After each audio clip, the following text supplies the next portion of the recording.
GTTCನಲ್ಲಿ principal ಆಗಿ ಕೆಲಸ ಮಾಡ್ತಾಯಿದ್ದೇನೆ. 2001ರಲ್ಲಿ GTTCನಲ್ಲಿ ನಾನು ಸೇವೆಯನ್ನು ಪ್ರಾರಂಭಿಸಿ ಇವತ್ತು GTTC ಹರಿಹರದಲ್ಲಿ ಕಾರ್ಯನಿರ್ವಹಿಸ್ತಾ ಇದ್ದೀನಿ. ಸೊ ನಮ್ಮ GTTCನಲ್ಲಿ ನಾನು ಕೆಲವೊಂದು ಕಾರ್ಯಕ್ರಮಗಳನ್ನು ಮಾಡಿ ಕೌಶಲ್ಯ ತರಬೇತಿ ಉತ್ತಮವಾಗಿ ಅವರಿಗೆ ಸಿಗಬೇಕನ್ನೋದರಲ್ಲಿ ನಾನು ಶ್ರಮ ವಹಿಸಿರ್ತೇನೆ. ಹಾಗೆ ಅದಕ್ಕೆ ತಕ್ಕಂತೆ ನಮ್ಮ ಫ್ಯಾಕಲ್ಟಿ ಮೆಂಬರ್ಸ್ ಸಹ ಅದಕ್ಕೆ ಕೈ ಜೋಡಿಸಿರ್ತಾರೆ. ಹಾಗೆ ನಾನು 2022ರಲ್ಲೂ ಸಹ ಬೆಸ್ಟ್ ಪ್ರಿನ್ಸಿಪಲ್ ಅವಾರ್ಡನ್ನು ಸ್ವೀಕರಿಸಿದ್ದೇನೆ. ಅದೇ ರೀತಿ 2024-25ರಲ್ಲಿ GTTC first time national board of ಅಕ್ರಿಡೇಷನ್ನಲ್ಲಿ GTTC diploma tool and die making course accreditation ಆಗೋ ಥರ ನಮ್ಮ GTTC ಹರಿಹರದಲ್ಲಿ ಆ ಒಂದು ಕಾರ್ಯವನ್ನು ಮಾಡಿರ್ತೇನೆ.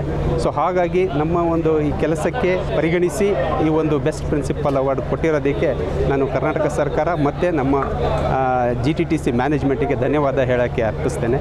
Thank you.